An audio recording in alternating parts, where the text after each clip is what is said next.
What's up, guys? Welcome back to the channel and Happy New Year to all of you. I hope you guys all had a great holiday.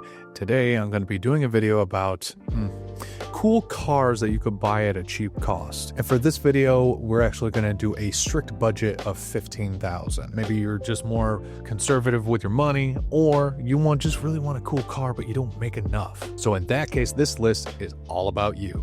This maximum budget of $15,000, let's go through some cars. So first up is the Mazda Miata, obviously. A lot of people say the answer to anything is the Miata. And from my perspective, I would never be interested in one. If you're taller than, say, 5'9", you're probably not going to enjoy the Miata very much at all. Every single Miata that I've ever sat in, my head is more like I can't see out the windshield because my head is too busy doing this number.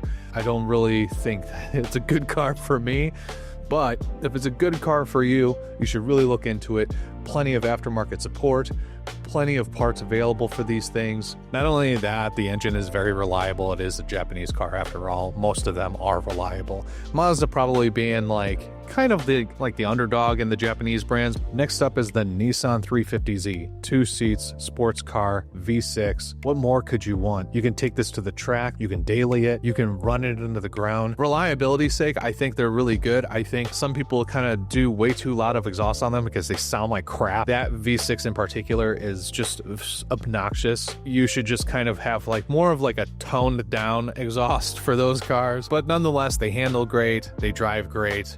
They're pretty quick, and hey, there's a huge community for it, huge aftermarket support, huge amount of availability for parts. So what more could you want? Next up is the Ford Mustang GT. Fox bodies are way up there. I mean, way up there now for clean examples. But if you wanted a clean example, say an SN95 or something, or a New Edge, which is still SN95, but just with different body panels. Anyways, you can find some decent GTs in good shape, even 2005 all the way up to 2017 for some good examples. But yeah, what's better than that? Huge aftermarket support. Again, it's an American brand, so any kind of replacement parts in general are going to be pretty cheap, as in most cases for American pony cars or muscle cars or anything like that. Next car would have to be don't like these cars, but I can see that they're cool looking. Huge aftermarket support, huge amount of parts available as far as we know. But what I'm talking about is the Toyota 86 Subaru BRZ. I remember when these first came out, they looked great.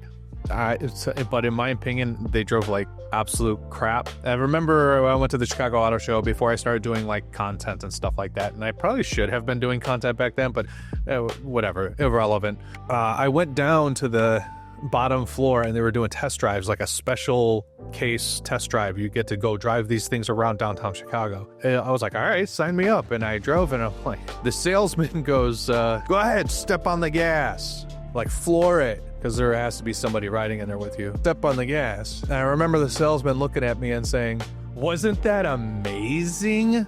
And I looked over, I go, dude, this is not as amazing as you're putting it out to be right now.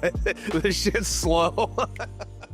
But regardless, there's a lot of aftermarket support. A lot of people are doing turbo kits, supercharger kits. It has the same flat 4 as the Subaru, so have fun with it. It's one of those cars that I feel people are just buying it as their first car. Sometimes, because you see a lot of younger people driving them, they just mess around with them so much that it's kind of cool to see some of the ideas that come out to make them look better, make them drive better, make them perform better. So it's definitely something to keep in mind, and you can get these for relatively cheap. All right, and then next one, we're gonna just take a trip to Germany here. The Porsche Boxster. Now, hear me out.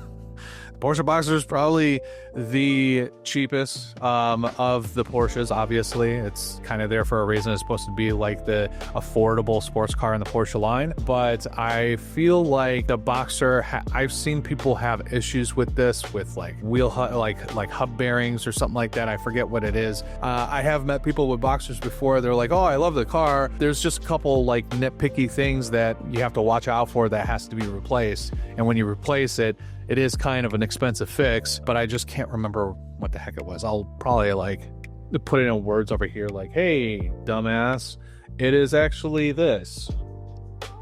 Okay, fine. I looked it up afterwards and now it's on the screen, whatever. But the Porsche Boxster, you kind of get that same flair of Porsche, right? You're driving a Porsche. That's number one. Porsche drivers are probably some of the nicest people. Every single Porsche owner that I know, which is probably 2 handfuls, they all love their Porsche and they drive it like crazy, like a bat out of hell. They will daily drive it down to like a racetrack, like a circuit track nearby, and they will race it there and then drive back home with it. Like, these cars are purposely built to just have fun. And I think that's why I added it on the list, is because this is the cheapest to kind of, other than the 944, this is the cheapest, but like you get that mid-engine real Porsche feel, real Porsche look. Go with the Boxster if you're interested in a Porsche. Do it, have fun. Aftermarket support, probably not a whole lot. I think it's more of like what you're willing to make of it, and then replacement part support, just like any other German cars, probably not so great. Probably plenty available, but it is probably going to be pretty expensive. So that's it for my list. Some honorable mentions is, I don't know, a 2010 Camaro SS. Pretty much any used Maserati would not recommend, because they'll probably blow up on you or something, or turn into a paperweight really fast. Anything that's like old Jaguar, like that you can find at a cheap price.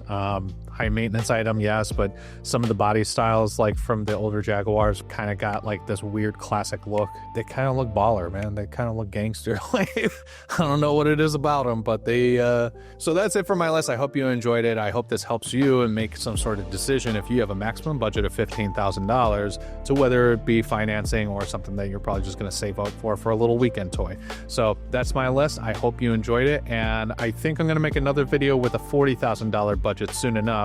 And if you want to see that, just go ahead, subscribe down below. I know it's cringe to even ask, but I feel like that's the only thing that's going to help grow this channel and help me to make videos for you to consider on your next decision, or if you want to see DIY stuff during the summer, or see some shows or interviews or anything like that. So thanks for watching, and we'll catch you guys on the next one.